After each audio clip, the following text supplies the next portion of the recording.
What is up, everybody? Happy Thursday. Welcome into an all-new episode of the Pack a Day podcast. I'm your host, Andy Herman. You can follow me on Twitter at Andy Herman NFL. My guest needs no introduction, but I guess I'll do it anyway. You can follow him on social media at JUMOSQ, acmepackingcompany.com. Justis Mosqueda, how are you doing, my friend? I'm doing great.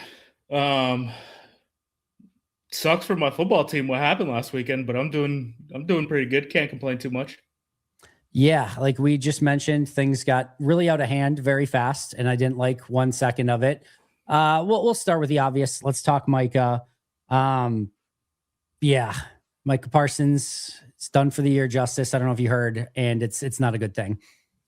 Yeah, I mean, it feels like the same conversation with Kraft, right? Where it's like, Andy, we're in this tough position where people come to us because they love their football team, and we try to make content that reflects that. And there's just no good news that comes out of this. This is just objectively bad. I've seen people. It's always great seeing people's minds turn after this of like how we can make up for this. Like I've seen people be like, "Oh, maybe we could play like Quay Walker on the edge a little bit, and like he could be like the run and chase guy." I've seen, obviously the Colin Oliver stuff and things like that. I just don't like. You're not going to be able to make up for the loss of Micah Parsons. Like, nope. It's a tough blow. It's why you paid him all that money. It's why you gave up the 2 first-round picks, all that stuff. So, yeah, pretty brutal gut punch. Hoping he could come back by the start of the season next year. If you do the Christian Watson timeline, right, and we know Christian had a clean ACL tear, Matt wouldn't comment basically on any injury questions surrounding Micah, whether he had surgery or not already, whether it was a clean tear, all that stuff. He basically was like, I just know it's an ACL. But if he's on the same timeline as Watson, he should probably miss the first month of the season. Tucker Kraft will be back right around the start of the beginning of the regular season next year. But it seems like Micah has other plans, right? Like he's posting the photos of the line with the slashed face and being like September, right? So he's thinking week 1 already. One of the interesting things with like ACL surgeries that's happening recently, or I guess not super recently, but definitely over the last 10 years, is there's kind of been like a change of thought on when you want to have that surgery. Because they used to wait for the inflammation to go down, basically. But the problem is, as you wait for that inflammation to go down, you're not using the muscles that are around the ACL, and those muscles end up atrophying, decaying, like however you want to put it, right? So that kind of makes the recovery timeline a little bit longer. But now a lot of guys are just having the surgery like immediately. Like Mahomes had the surgery the next day, right? Yep. So again, we don't know what the timeline is looking like for surgery with Micah and all that stuff, or any other details other than the ACL. I did a case study up at APC if you guys want to go read that on Pro Bowlers over the last decade or so who have torn their ACL.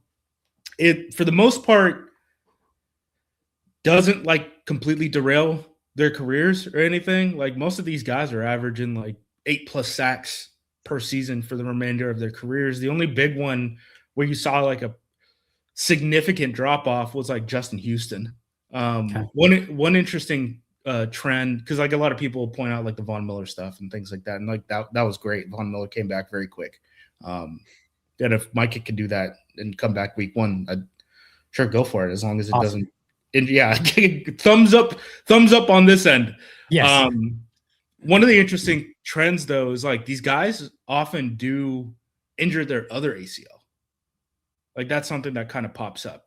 Not the one that's been surgically reconstructed, but like Nick Bosa had this injury really early on. He ended up tearing his other one this year. Bradley Chubb is a guy who had surgery on one knee, got that one reconstructed, and then ended up tearing the other one. So that is something to kind of watch out moving forward. But I don't really think you can play. I don't think you can be worried about that, right? Like it's either going to happen or it's not. I don't think that's something that can linger in the back of your head kind of constantly. It doesn't seem like – I don't think Micah's going to have that mindset, right? So, like, no. If it happens, it happens. But, they usually don't happen like the same year they come back or anything either. It's like So 4 years we're down. probably more on Rashawn Gary ACL opposite ACL watch than anything at this point. Yeah. So yeah, I guess Great. good perspective. Yeah. Good. Can't wait to see, what could possibly go wrong with that too.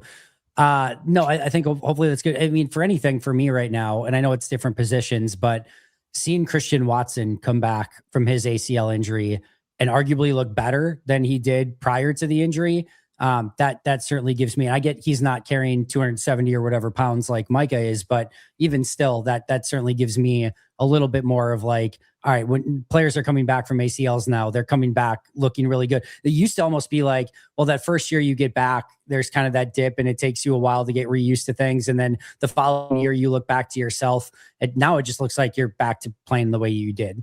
Yeah, I think Bosa made a Pro Bowl. He's made a Pro Bowl every year, right? Yeah. I think Chubb, after his first ACL tear, he ended up making the Pro Bowl the following season. Von Miller, obviously, never took a step back or anything like that. I mean, I've had my ACL done twice on my left knee. One time did way more damage than just the ACL. But yeah, I mean, that's the thing I would worry about the most, because for the most part, if you're like, your ACL is going to come back stronger. What I would worry about, if you hear meniscus, I start getting nervous, because those things really don't heal. And really what you end up doing is just shaving the thing down. And, it's just kind of like the shock pad, right? Like if your knee works like this, it's the shock pads between it. You have two little circles. It basically looks like a, figure eight type of thing. I'm doing great hand representation for the audio viewers. If one of them blows out, I mean, you could have some issues. Like I have a bucket handle tear on my medial meniscus that just like still bothers me. And I hurt that in 2008. So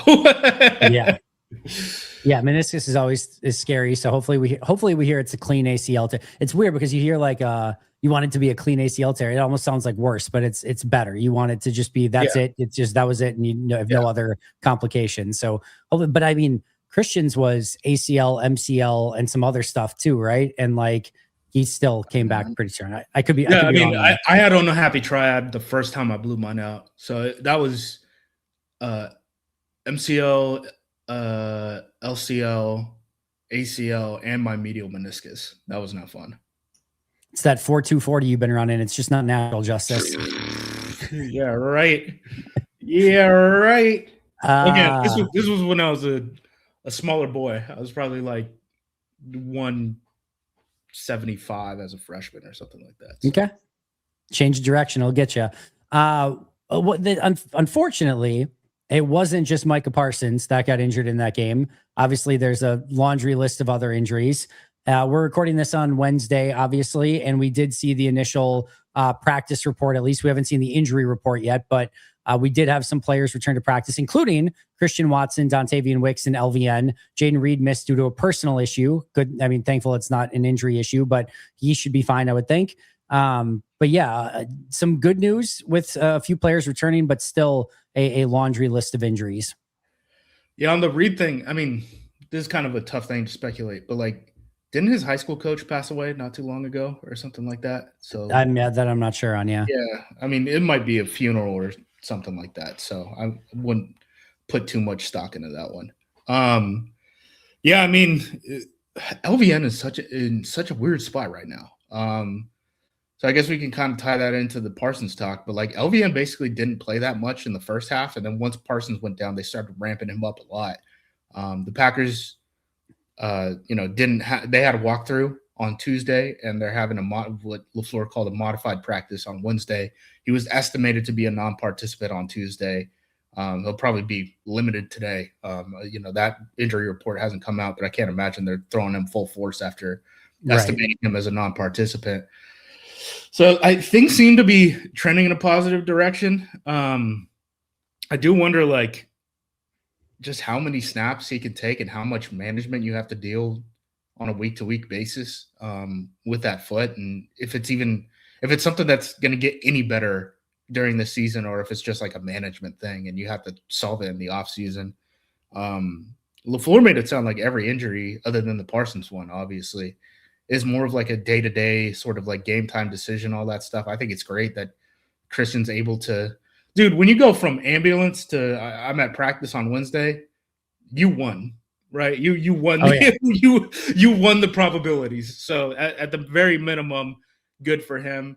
We'll see what happens with the other positions. Like right tackle is going to be interesting. I saw both Jordan Morgan and Darian Kennard worked at right tackle today.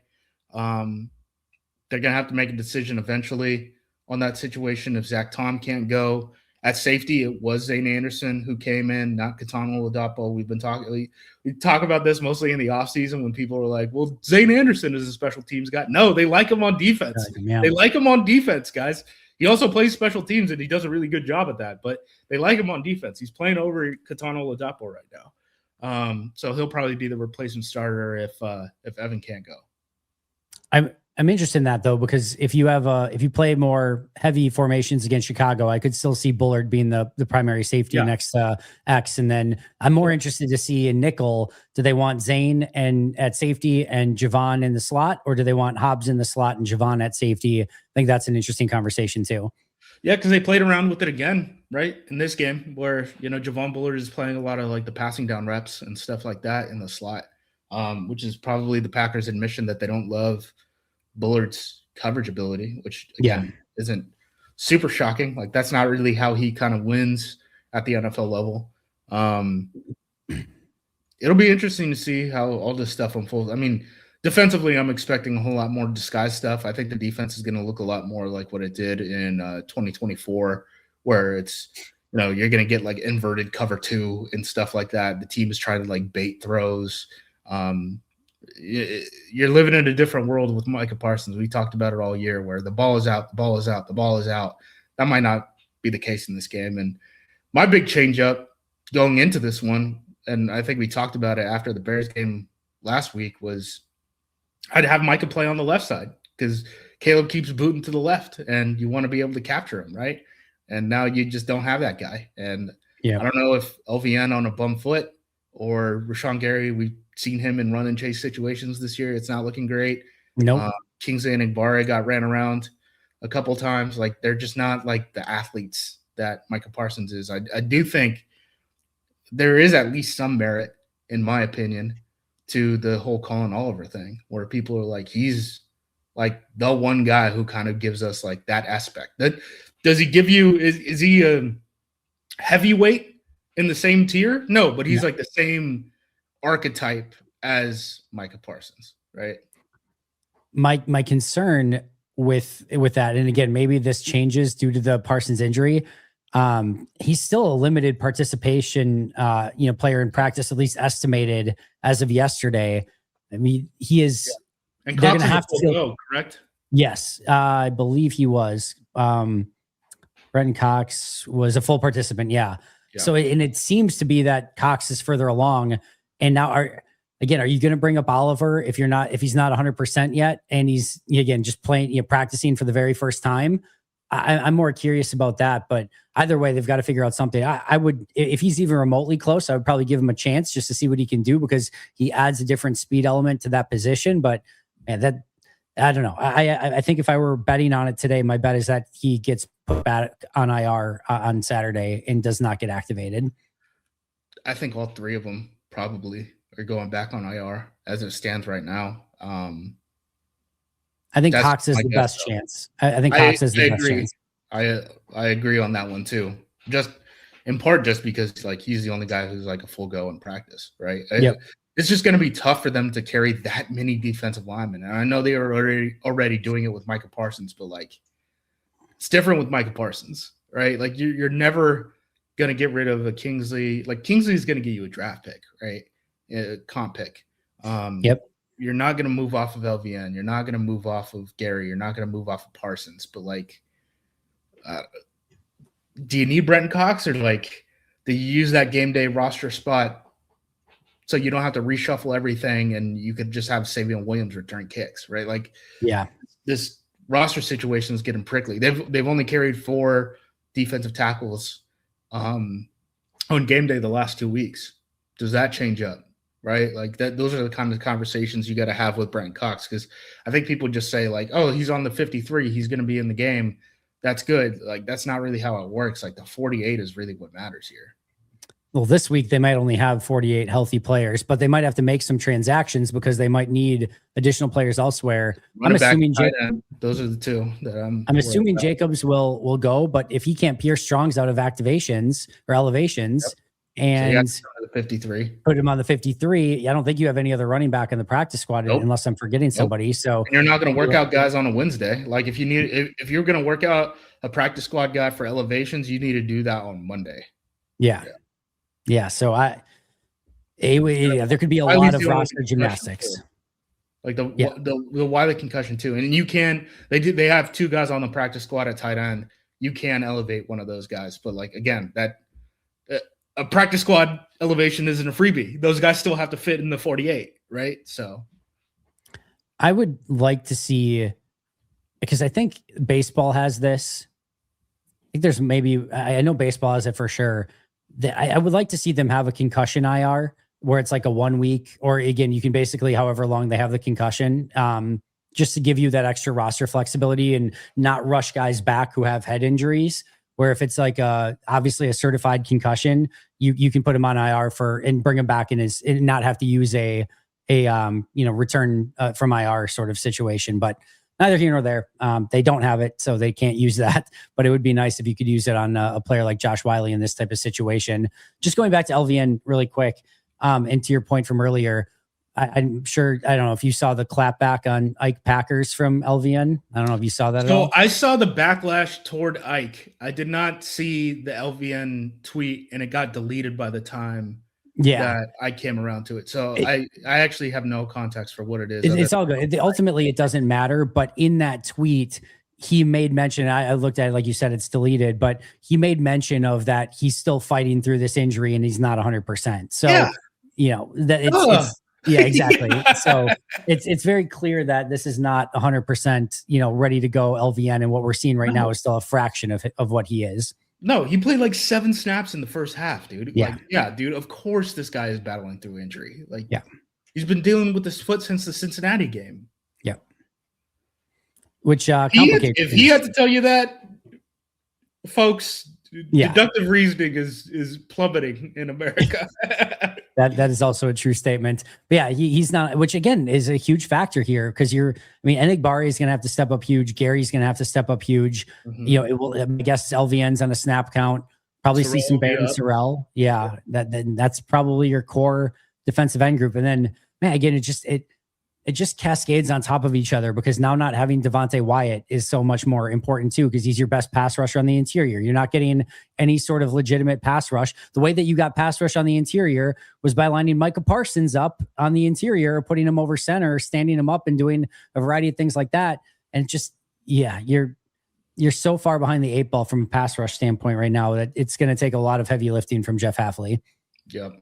And that's why I think we're going back to all the disguise stuff that we haven't really done this year. I know they started doing some of it with the cheetah packages and like dropping Micah Parsons and stuff like that. But I'm talking about like base defense. Like we're disguising this stuff. We're sending McDuffie, right? Like all those things. And nickel, right? Quay Walker is coming off of the edge. Like I think that stuff is going to come back, and there's going to be a lot of disguise in the secondary and stuff like that too.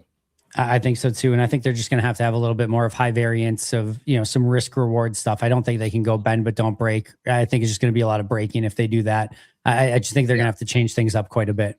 Yeah. They got to change it up because with the shape of this defensive line right now, they've kind of been cool with living in this, the quarterback will make a mistake and we'll capitalize on it eventually. We want to play as many snaps as possible, because that means that they have to execute as many times as possible without giving us the football, right?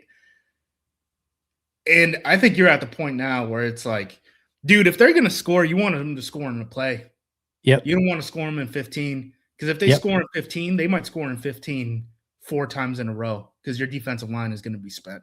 Like you got to get off the field, even if that means them scoring. Like if you got to, call crazy blitzes and hey, you get beat, but it's a 50-50 chance and you get him off the field half the time. Like, do it. Send it. That's the life we're living now. Four drives that have 2 explosive touchdowns, hold them to a field goal and a turnover might be like, that might be the world you have to live in a little bit, where you're giving up some explosive plays, but you got the turnover, held them to a field goal one time, like anything like that. Your offense better be ready to do some heavy lifting too. Yep. Your offense is get ready to score points. Like, there's no like 2 field goal halves. That's not going to get it done anymore. If I'm like, usually I can put myself in the defensive coordinator's mind and be like, all right, here's what I want to do.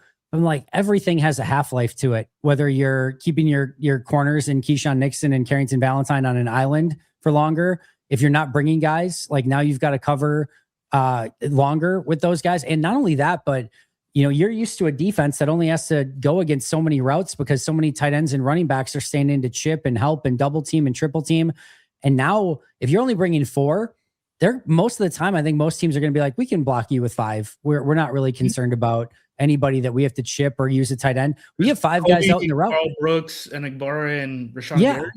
No. You're just saying I can put all 5 of my guys out in routes. And even if you're keeping 7 back, we don't think your 4 can get home. And we're going to have a lot of different things to operate against your 7 guys. Everything gets exponentially harder. The one thing I will say, and I've talked about this a little bit, I think you got to find a way, kind of when we talk about players over plays on offense, I think you got to find a way to weaponize Xavier McKinney and Edgerrin Cooper as much as possible. Those are your 2 playmakers, your 2 studs, and you've got to just figure out a way, how can we get those 2 in advantageous positions to make as many plays as they possibly can through the course of a game? Yep. Let McKinney hold disguise, send the backers, confuse the crap out of the line, confuse the crap out of the quarterback. If they're able to diagnose it and get a chunk play, oh well, do it again. Make them prove it over and over. Well, we're talking about some of the injuries. Obviously, the Marshawn Lloyd stuff is extremely disappointing. Matt LaFleur basically didn't say it, but said it, that he's not going to make it back. He's going to be out for the year again. And I know you kind of put something together of what this kind of means for a player like this moving forward, who, for all intents and purposes, hasn't played in 2 years outside of a few snaps. What's even the trajectory for this for Lloyd moving forward? It's not good.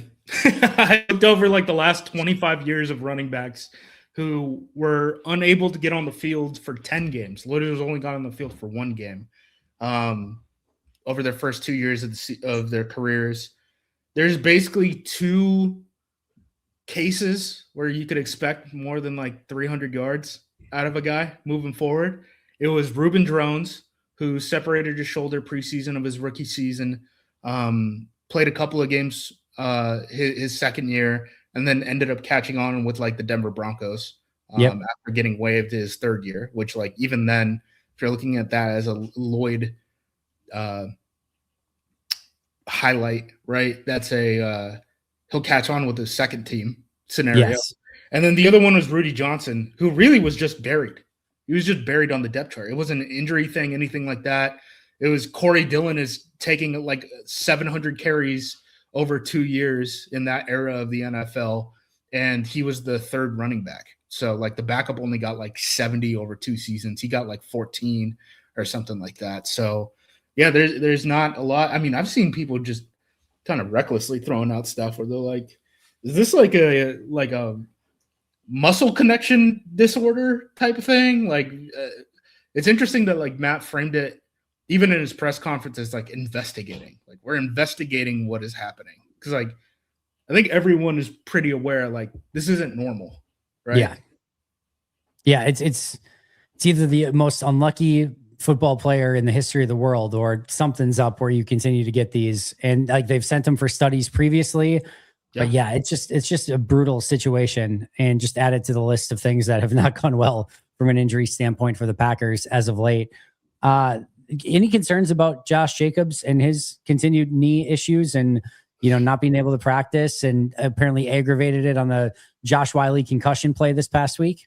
Yeah.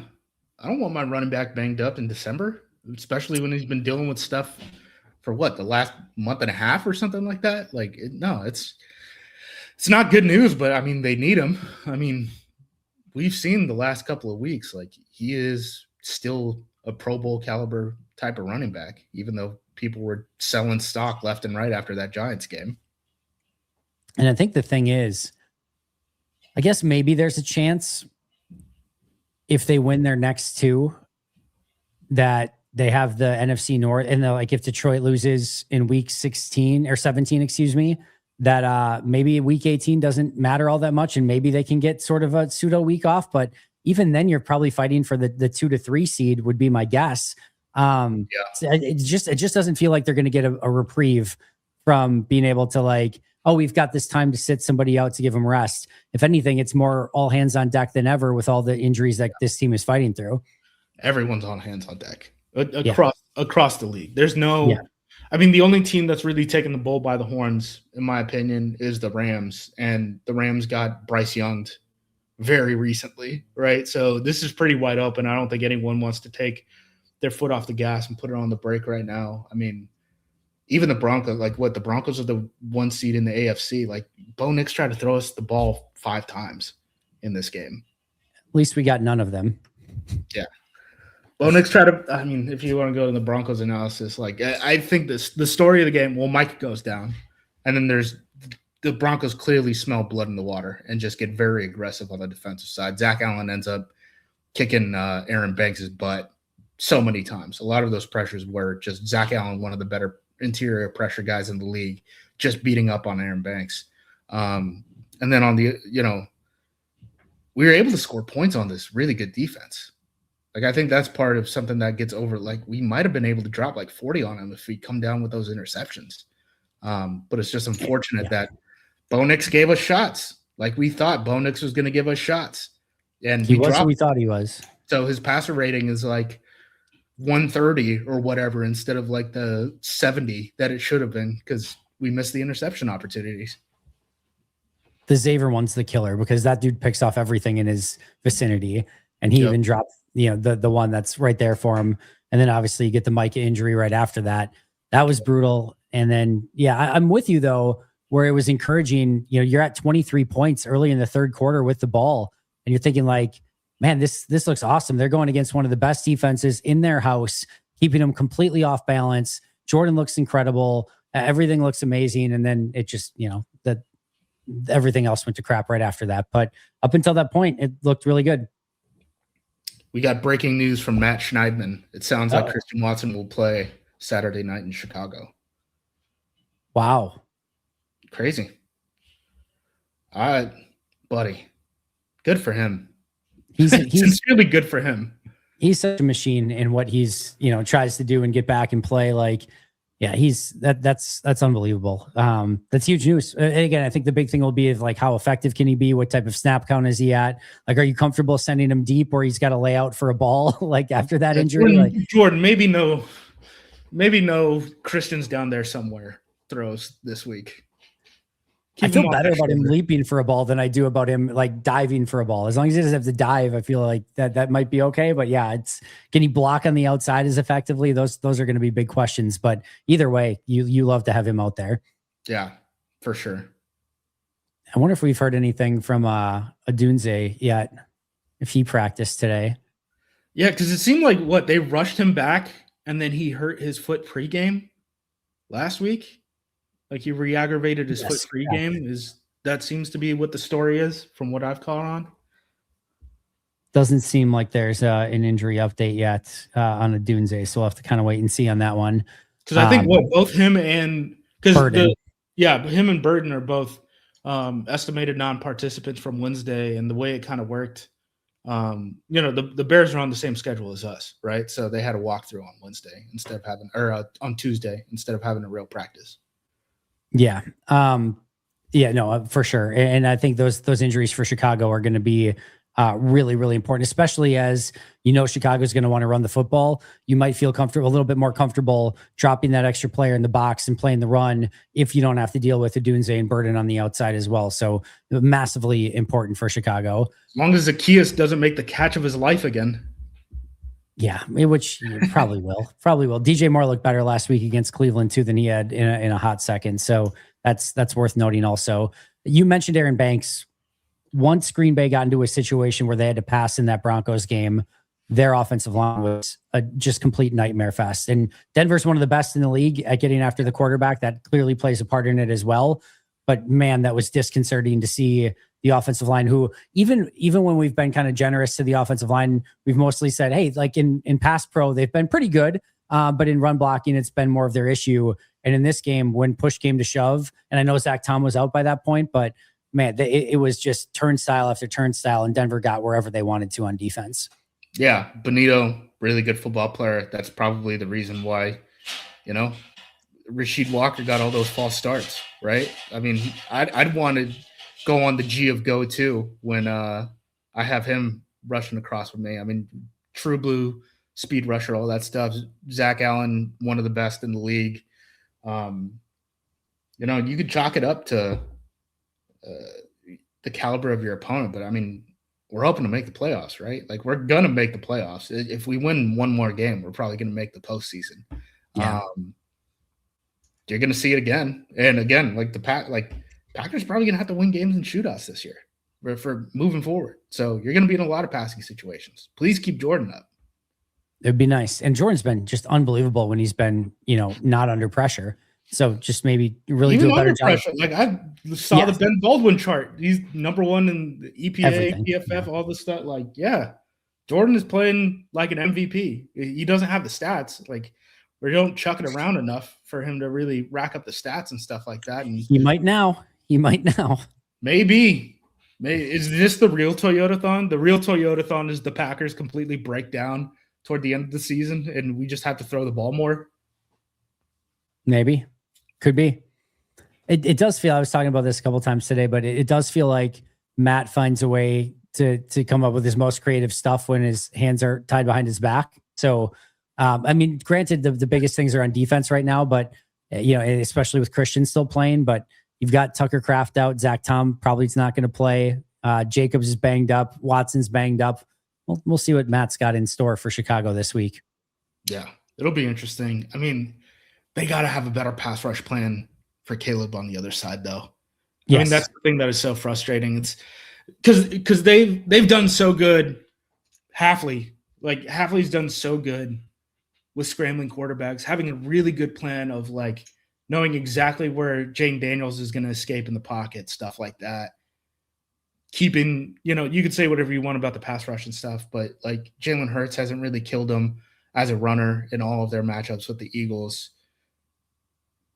Why is Caleb breaking the pocket to the right every single play? And it's every single play, and there's no answer for it. Like, we got to be able to capture him once he breaks the pocket. We have to. We absolutely must. Some corner blitzes, some exotic looks, some different stuff that Hafley does in this game. Whatever, yeah. Bring both corners just to be safe. Just bring them both off the edge. Figure out the rest later. What do you do about 6 offensive line this week with the Kennard potentially having to play right tackle, or you just drop it? I have no idea. I mentioned that there's pictures from practice where they're both working out at right tackle, both Morgan and Kennard. Honestly, if you want continuity, the way you do it is have Kennard do it, be the 6th offensive tackle, because he can do it if Tom comes back, and then rep Morgan at right tackle throughout the week. You want Morgan to be a tackle. Yep. I mean, if he hasn't played on the right side for the last 2 years, so like the footwork shouldn't be too crazy. And what's like 6 to 8 snaps you're probably looking at, and in those plays, you're either probably running the football or going play action, or even if you're going, he's not running a route. Yeah, no, for sure. But so, yeah. And I mean, I'm saying if Morgan's at right tackle and Kennard's at the extra offensive line spot, but you're either going run play action, or even if you're going full pass, you've got Kennard next to you. You have an extra offensive lineman right next to you. So, he should be able to hold up, and you're going up against Bears defensive front, who is not the most intimidating defensive line when it comes to pass pro anyway this week. You're probably going to want to lean into the 6-0 line stuff a little bit more this week than ever. Even if you're getting, I mean, the Packers have played it out of 11, where it's 3 which receivers, I love. Kennard, him, yeah, and in a back. You're down 2 tight ends, right? Yep. Like, Kraft has been hurt. Now Wiley's going down. Ben Sims got picked up off of your practice squad. Like, lean into it. like I don't. What is it, like Castles McCallahan or whatever? And I don't even. McCallan Yeah, Castles. It's yeah. McCallan Castles time. Big number 47. We've also got Drake Dabney wearing number 9 to do his best Dominique Daphne impression. So Yeah. Drake Dabney is another possibility. I'm okay with Kennard getting like 26 offensive line snaps in this game if that's what it ends up being. They also could pull up an extra offensive lineman off the practice squad. Dalton Cooper is somebody who's got a little size on him. So he's 6'6", 326. So he's got a little bit of beef on him. Brant Banks is he's a guard, right? Yeah, Banks is the tackle.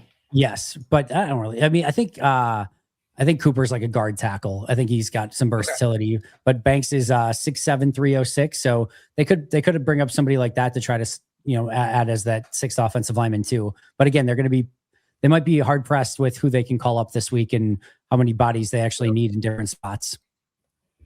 Yeah, it's tough, man. It's a tough scene. Special teams and how are we feeling about the fighting Rich Bisaccias? I saw the like EPA chart that people were throwing around. Yeah. Honestly, not that bad for a team that does not care about returning anything. It was higher than I expected it to be. I was expecting it to be like 30th. So, because every Packers fan thinks that like they're here. I'm going to look this up right now. Because if you ask any Packers fan, where do they rank in special teams penalties? Everyone is going to be like they're the worst in the league right now. Oh, they're creeping up actually. They're tied for 7th in most. 7th most. Yeah, I think yardage was. Yeah, they're up there. Okay, never mind. It's getting worse. It's definitely getting worse. But yeah, I mean, they're not. They used to be like, dude, the 32nd. It was like them being 32nd, and the distance between them and 31st was like. It was an aggressive 30 seconds. Unit. Yeah. Now we're just like a normal. Bad special teams. Yeah, we're like bottom half to like bottom quartile, like hovering in that range special teams unit, which as far as when you have the kicking issues that they had this year, right? And the kick protection issues that they fixed, and it was absolutely a personnel issue. They even admitted that. They didn't let Rich have the guys. And then they don't care about returner at all. Like, I think the units that they care about, which is covering kicks, whether it's punts or kickoff, they're pretty good at that. Yeah, no, they've been decent in that. You correct me if I'm wrong. This is EPA, right? So this is points. Like points. Yes. I think they were what? I don't have the graph in front of me. I was trying to pull it up, but they're like -20 or something, right? And I want to say like Seattle's like +50. Yeah. Seattle. So, okay, here's a fun one. Seattle gets a lot out of Torrey Horton, their punt returner, who I think he might be banged up right now. But like we had him on a pre-draft visit, and we ended up getting Savion Williams, who's a bigger guy. Why? Because it's LaFleur's offense, and LaFleur wants bigger guys. This is something that like I looked up earlier. Do you know how many like LaFleur-sized punt returners there are in all of the FBS right now? I think you said one, right? Wasn't there one? There's one, and he's averaging like 6 yards per punt return. It's an improvement. Sign him up. Yeah, it's just like if we're gonna have a 2nd round pick, if we're gonna have these like strict, and I don't think it's on the. I really don't think it's a front office thing. I think it's more of like because, all right, here I'm gonna adjust my hat. And then I get to go on a rant. This is what I'm doing. I've talked to people who worked with Goot, and for the most part, this is from the coaching side. For the most part, what I've heard is positive things. What they say is that as far as the relative scale of NFL general managers go, he seems pretty receptive to feedback on the type of players, like the archetype, right, that you are looking for. So in my mind, what I'm seeing between the difference of the McCarthy era and the LaFleur era, and there's a pretty clear line down the middle of it, is that, and it's not like Green Bay ever went after like teeny tiny small guys, but I don't think the Packers have any use. Like, I don't think they turn in a card now for Randall Cobb. No, they don't. I don't think they do that, right? So I think, which made the Amari Rodgers pick even more interesting. But yes, I agree with you. Right, because maybe someone under center wanted a slot receiver, and they were like, who's the best slot receiver who's 200 something pounds after you threw a fit for us not taking a guy in the first round? And Gotcha. that might have been an adjustment on draft day. So like my inference of the situation is LaFleur basically comes in with a Band-Aid and is like, hey man, if the guy's not like 205 pounds at receiver and he doesn't run a 4.3, we don't really have a use for him, right? So that really limits what you can do, especially if you already have two of those smaller guys, right? Like Jaden Reed and Matthew Golden are basically playing the same role on this team. So you want to add another guy to be a punt returner? That's your third string slot. I mean, that's the same conversation we were having about Mecole Hardman throughout the preseason, where it's like this roster can't support having a third slot receiver when you're going to be playing so many multiple tight end sets, multiple back sets, all that stuff. Like it just doesn't make sense. The bang for your buck doesn't make sense. And they already made their decision with Savion, where it's like, okay, that's going to be your kick returner for the next 4 years. Hey friends, time to get our sleeper picks in for Monday Night Football, Week 16, San Francisco, Indianapolis. We've got Brock Purdy. We've got Phillip Rivers. This should be a fun one. Brock Purdy, fewer than 242.5 passing yards. Phillip Rivers, fewer than 147.5 passing yards. I do feel like this is going to be more of a defensive struggle. Running games are both going to be heavily involved. So fewer than 147.5 for Rivers, fewer than 242.5 for Brock Purdy. The best thing is using code PACKADAY, you can get in on a variety of different options right now with Sleeper. First of all, you can get a free $20, no deposit required by utilizing code PACKADAY. All right, so that's a good one. Also, if you have yet to sign up for Sleeper, we've got our 100% match up to $100 still going by utilizing code PACKADAY. Again, 100% match up to $100 by utilizing code PACKADAY. Also, last but not least, as we've been talking about this last week or so, if you use the same picks that I do, Phillip Rivers and Brock Purdy, all you have to do is email in your slip to hmasleeperpicks@gmail.com. Again, hmasleeperpicks@gmail.com. It's up on your screen, and you could potentially win $100 on Sleeper as well. Now, terms and conditions apply. See Sleeper for details. They're available in over 25 states nationwide. So get after those Sleeper picks right now. Hey friends, we'll get back to our video in just a moment. Before doing so, I want to tell you about Luigi's Frozen Pizzas, and specifically today, the Luigi's Big Daddy Garlic Dippers. Oh my goodness. These are to die for. I cannot get enough of them. You can use them as an appetizer. You can use them as a meal. You can use it as a snack, a lunch. I've even done it for breakfast. These are incredible. Here's what you're getting. You're getting Wisconsin mozzarella, buttery garlic sauce, robust tomato dipping sauce, and all of it blends together perfectly.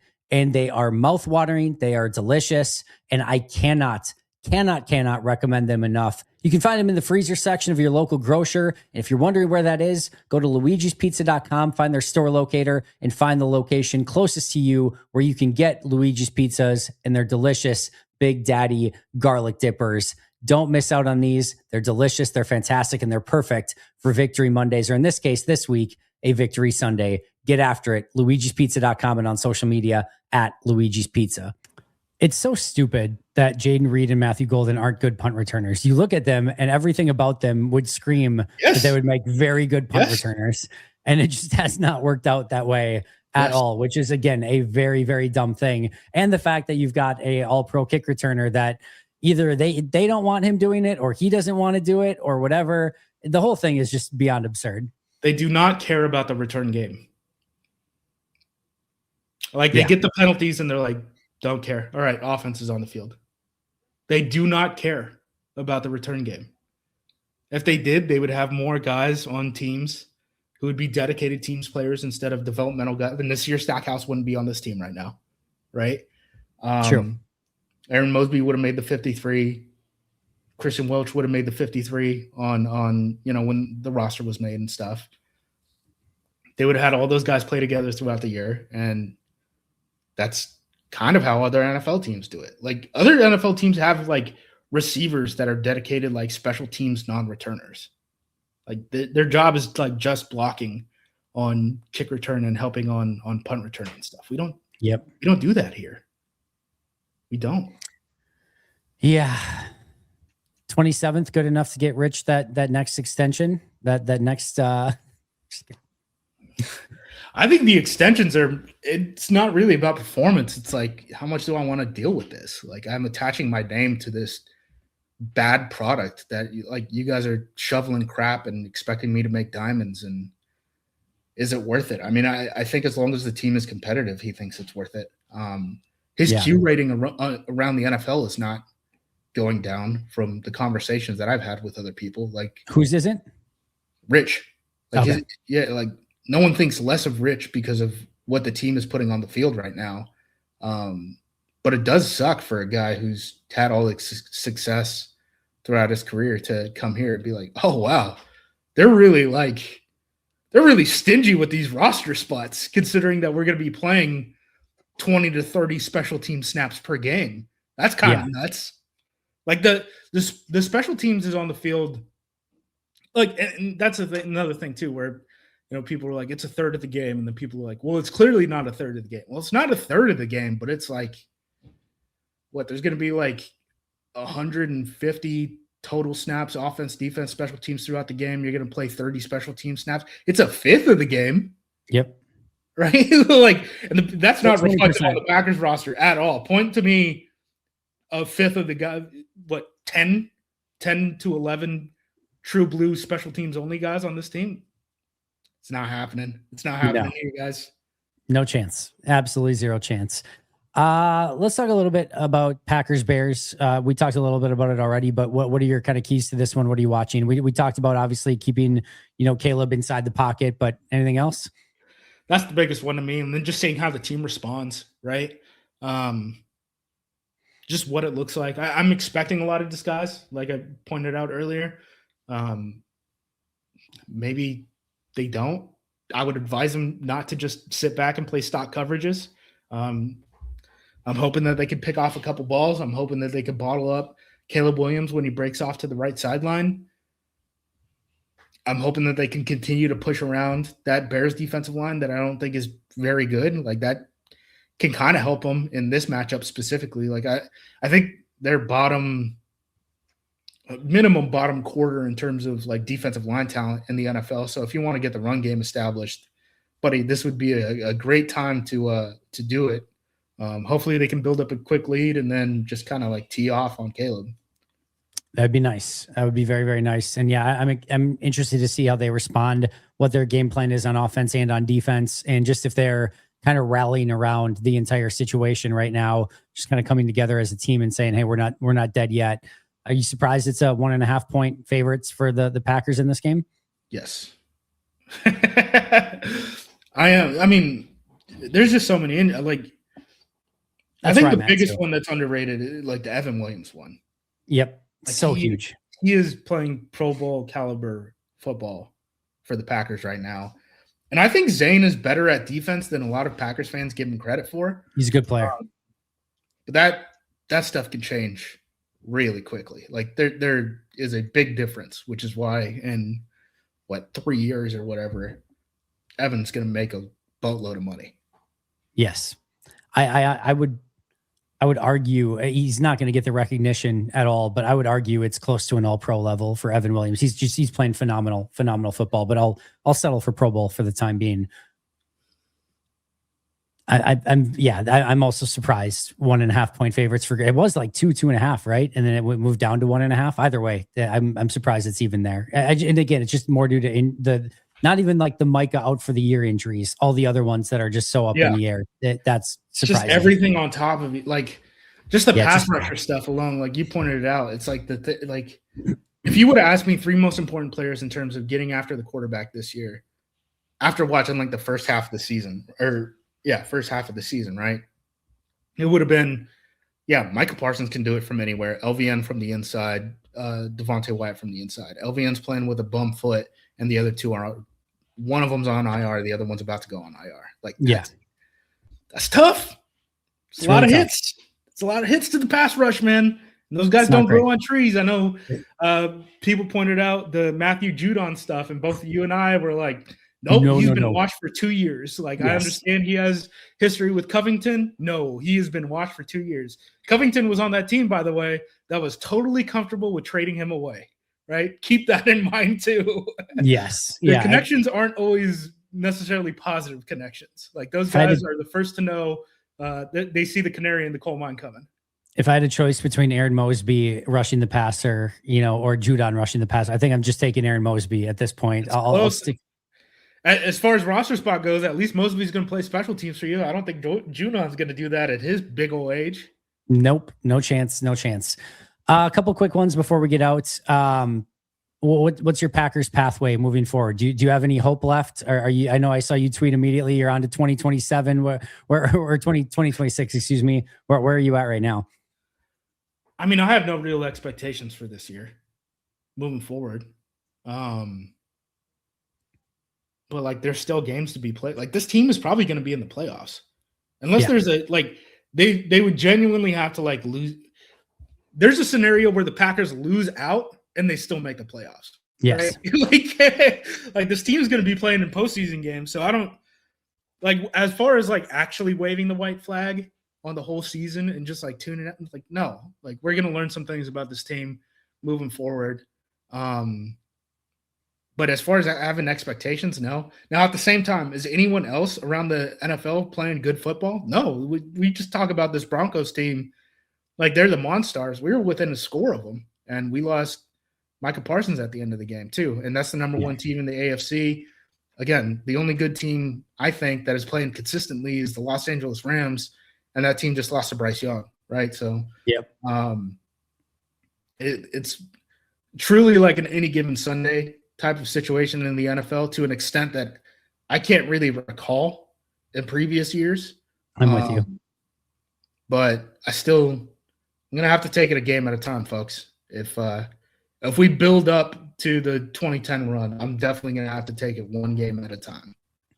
Not only can the Packers make the playoffs if they lose out, per the New York Times playoff predictor, they have a 42% chance of making the playoffs if they lose out. So it's basically a coin flip, even if they lose the rest of their game. So there's definitely some possibilities there. Yeah, that tie is doing a lot of work for the Packers right now. A win would have done more work, but that tie is doing a lot of work for the Packers right now. Gets rid of a lot of tiebreakers, that's for sure. A couple other things. Let's talk about this for Matt LaFleur. There's all of a sudden you get a loss, so immediately it's like, well, if they lose out, what is this the hot? I'm more intrigued with where you're at. Of where's Matt? I don't know. The more interesting aspect of this, did you see the Demovsky thing that he did on the radio, where he said he has how did he phrase it? Like a more than an educated guess from talking to people within the organization that the coach is going to once again report into the general manager, that it's going to be the hierarchy. What's that? I'm not surprised by that at all. Yeah, I'm not. I think it's actually a really good thing, because that means that Ed Policy is even wanting to be more hands off, which is who was on the board that hired LaFleur? Like, it's kind of been like sort of. I mean, there are some functional differences and stuff like that, but like, it's kind of been a fantasy for Packers fans that these two are like totally separated and stuff. And for sure, Goot works really, like, he asks like positional coaches like their opinions about draft picks in a way that a lot, like, sometimes those guys don't even really get brought into the room. Like, they'll do cross checks and stuff like that, but like, I mean, it's not going to be like, okay, Goot is on top and now he is ruling with like an iron fist or something like that. Like, maybe he has a little bit more control of the 53. Like, Matt's still going to be able to control the 48. Like, it's not a huge deal, I don't think. No. Like, he works with guys as far as like the draft prospects, free agent acquisitions, all those stuff. And the Packers kind of need it on the pro end. Like, they need their assistant coaches to be able to look at the free agent market, because they're still pretty young in terms of revamping their pro personnel department. That's not shocking, and I don't expect it to really mean that much at the same time. No, I'm right there with you. I am. I guess my bigger thing is so where you've been talking about recently is I'm curious how this extension talks work for Matt LaFleur and how that kind of goes this offseason. Remember when people were yelling at me and they're like, why are you guys going on this rant about college football and yada, yada, yada, yada, yada about Matt LaFleur? And to be fair, I did it like a month and a half ago when it was not as relevant.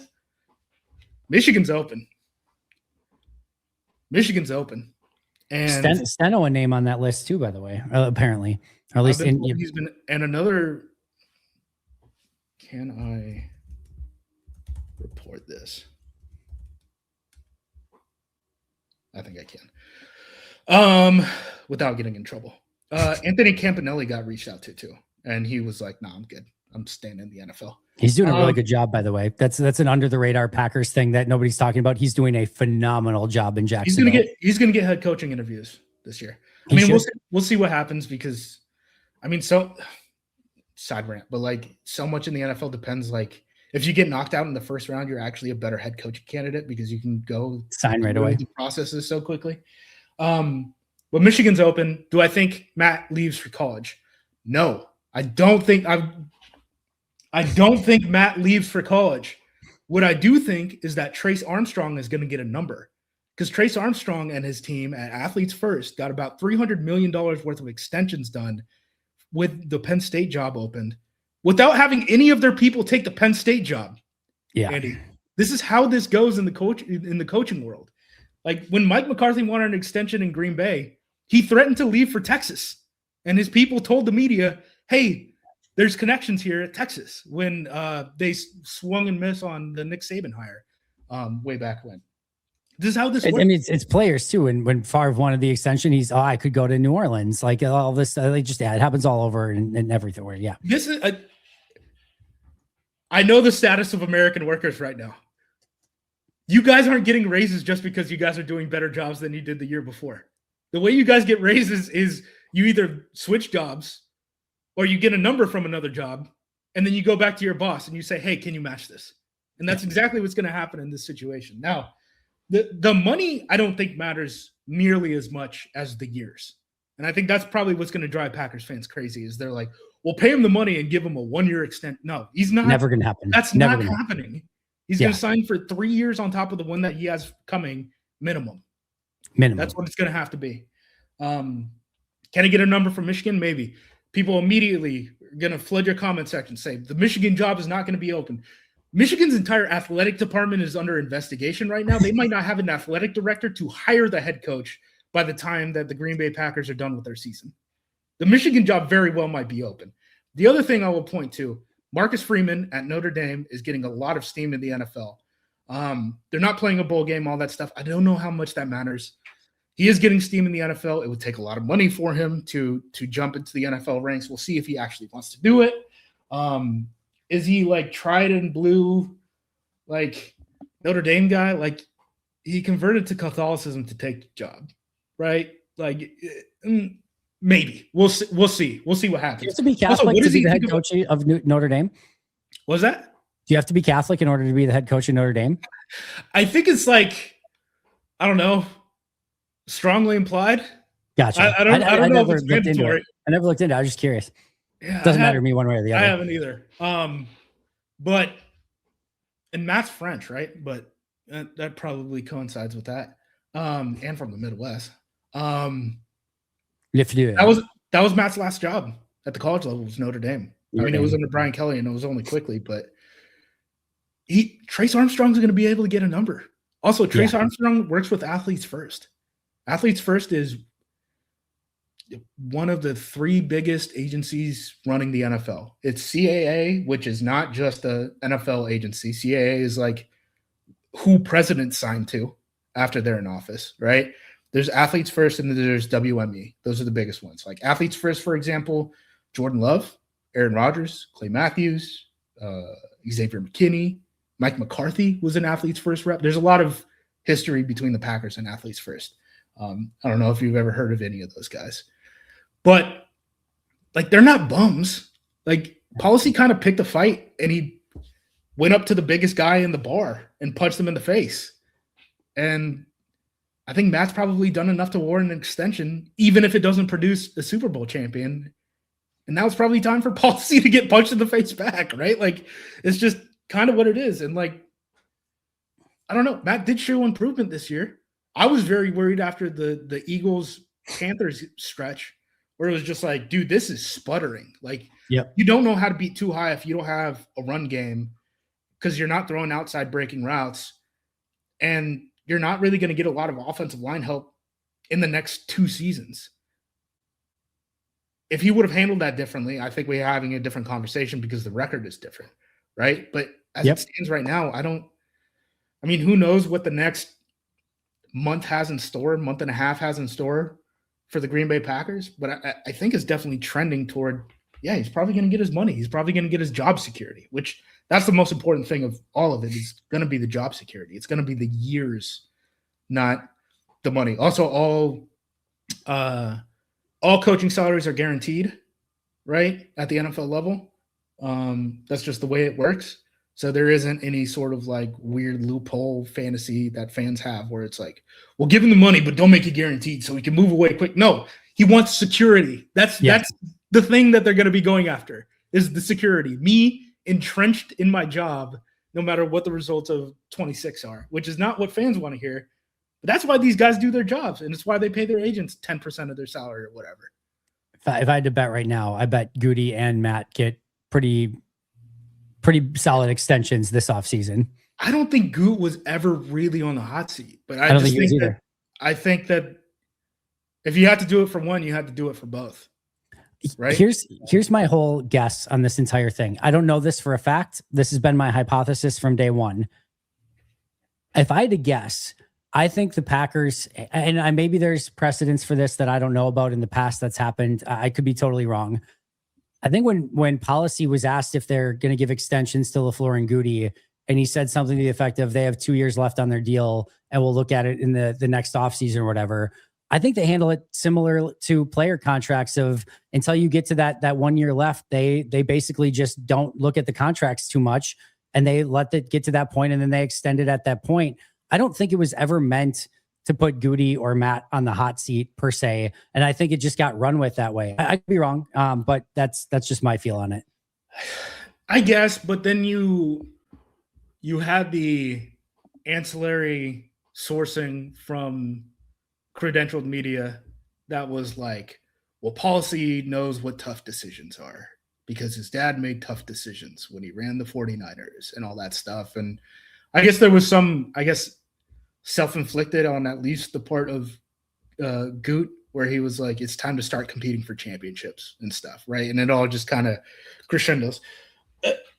I think they would have cut, again, it would have had to look like that Eagles-Panthers stretch spiraling and Matt not being able to dig himself out of that for the team to move on. I don't think it's like Super Bowl or bust or by any means. I don't think that's – the Packers aren't in the business of buying out coaches. Like, it's not just Matt LaFleur either, right? Like, if you fire LaFleur, you're having to pay an entire coaching staff to not coach for you and then pay another coaching staff on top of that. And the team is already pretty stingy in terms of paying coaching salaries in general across the board, especially positional coaches on the offensive side, right? So you mean they're not just going to fire Matt to give the job to Jeff and keep everything else the same? No, and I think that's what it would look like if they did make a move. But like the thing I would push back on is the people's fantasies about just like we fire Matt and then we assemble the super team and somehow we convince like Bob Saleh to come be the defensive coordinator for Jeff Hafley, even though he's a non-play caller, and you can't really swap out coordinators like that at the NFL level without exchanging draft picks and stuff. It's like, it's not happening, man. No. That's not happening. Like, bring Camp back. Camp's a DC who's going to get head coaching interviews. He's not coming back to coach linebackers. What are we talking about? Yeah, I don't understand any of that. Where people are getting even the ideas of it, but I have a feeling it's going to look very similar. And unless something goes terribly wrong in these next few weeks, I think that's the right decision to go with. And then next year's going to be a big year. By the way, schedule next year on paper, not that bad. But that's another What are story the for another. What are the divisions we get? Do we get the East? I'll get you this 1 second. East this year? Do we get the South? Here we go. All right. So, oh shoot, no, that's not what I want. Okay. Obviously, Bears, Lions, Vikings is part of it. They've got the South. So Falcons in Green Bay, Panthers in Green Bay, and then Saints on the road, Buccaneers on the road. They've got the AFC East. So, but Buffalo is coming to Green Bay. Miami comes to Green Bay. To New England will be a very tough game, you would think. And then at New York Jets.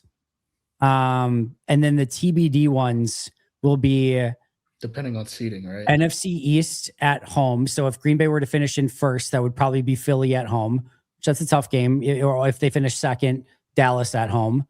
And then their road game is NFC West. So either way, that's going to be a tough one. Yeah. No matter what, that's going to be Seattle, San Fran, or LA. Either way, that's a tough game. But then they get the AFC South similar seed at home. Even if they finish first, you're probably looking at Texans at home, second, Indianapolis at home. But Jacksonville. Or Jacksonville at home. Either way, but like division will be probably pretty tough. Buffalo at home, New England on the road, Tampa on the road will probably be tough no matter what. I don't know. Maybe that's not true. At NFC West and NFC East at home will probably be their toughest games, but not brutal overall. No. And if we're taking a peek at 26, okay, so here's a fun way to frame it, in my opinion. The Packers don't have many draft picks. They've been used to having 10 draft picks a year, all that stuff. They're clearly not going to have that ammo this season. As far as positions go, Andy, if you had to, what would be your top position if it were betting odds, right? That the Green Bay Packers would be drafting next April. In the second round? Any round. Offensive line. You're going to address it in the draft. You think offensive? Well, okay, let's split the offensive line because that's half of the offense. You're cheating. Tackle, guard, center. You have to split those up. What position are they absolutely drafting? Because I have one in mind, and I think it kind of drives fans crazy. But okay. I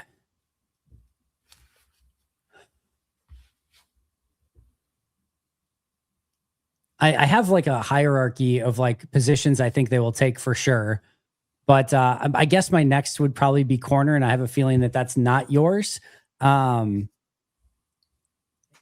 Interestingly enough, if I had to bet if they draft, like wide receiver would actually be fairly high on my list that they draft a wide receiver. Mine was quarterback. That could be one too. I think quarterback is the only position where like no matter what happens this offseason, because I don't think you're getting Malik back. So I just don't think that's happening.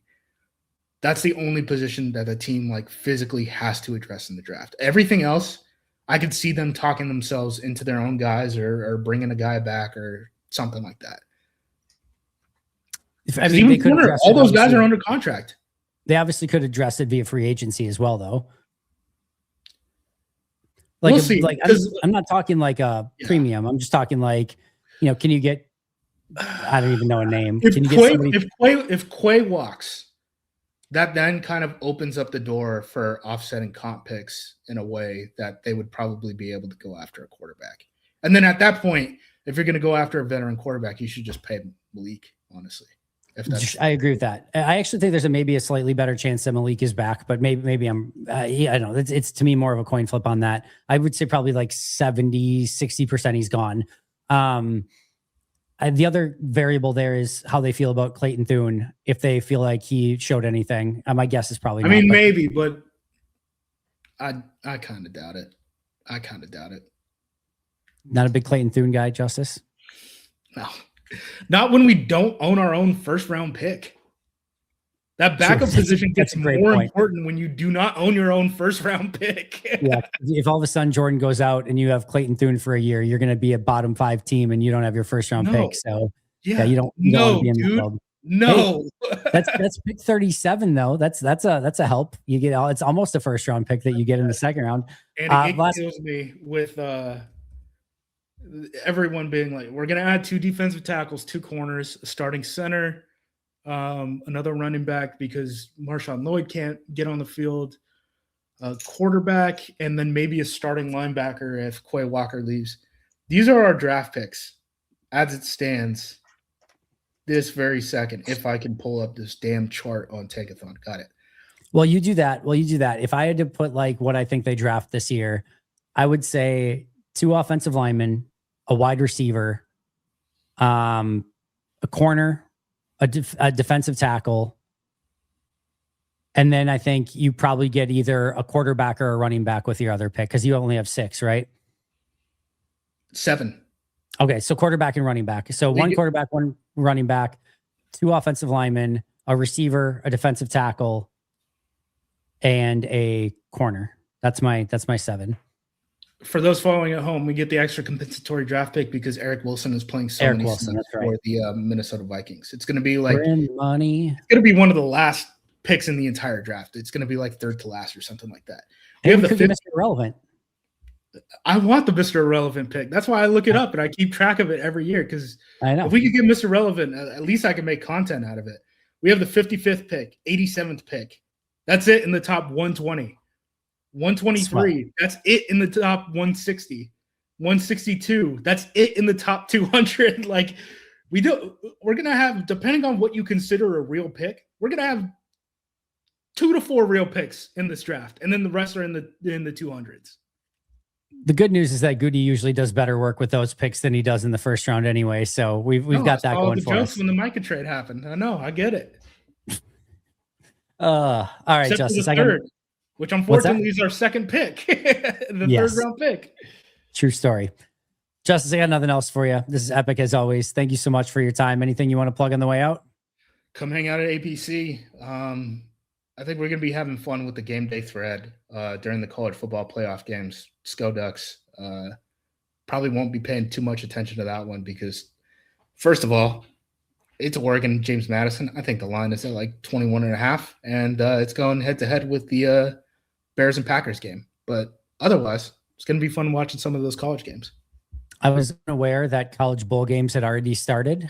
We've got one coming up here, I think, in about an hour and 15 minutes here. I think there's a 4:00 game today as we're recording this. So might have to, like, college football bowl games in the background when you're just watching tape or doing something else it's a good scene. So that's my favorite version of college football. So I might have to have that on in the background here. What do we got? We got 4 p.m. here. Oh, it's gorgeous. Old Dominion, South Florida. The Staff DNA Cure Bowl. That's not made up. The Staff DNA Cure Bowl. I am all in. You want to guess who's favored? USF for sure. -4 USF. So, yeah, USF is pumping money in that program. They'll probably be the best G5 moneyed wise for a while. They just got Hartline as the head coach. I don't think he's coaching. He's definitely not coaching in this bowl game. Ohio State's got stuff to do for the remainder of the season. Byron Brown is kind of fun. Yeah, I was looking up the college schedule and I was like, Troy's playing in a game right now, and it was yesterday. I mean, how could you miss the bucked up LA Bowl presented by Gronk, Andy, right after the Heisman, same day as Army Navy? I didn't realize the schedule creep had happened that quickly. I did not either. We've also got the 68 Ventures Bowl coming up tonight, Delaware and Louisiana. Of course. The classic. They say tradition's dead in college football. Come on. If you're not getting up for the 68 Ventures Bowl, why are we even doing this? This is my favorite thing about college football and all the tradition people and all that stuff. And they're like, the bowls used to mean something. And I'm like, the Rose Bowl used to mean something. I don't know if the Cure Bowl ever meant anything to anyone other than a vacation and a trip to get out of the cold. Very much so. Justice, we'll follow you at JUMOSQ, acmepackingcompany.com. You guys can follow me at Andy Herman NFL. It's going to do it for us today. But until next time, and as always, go Pack Go.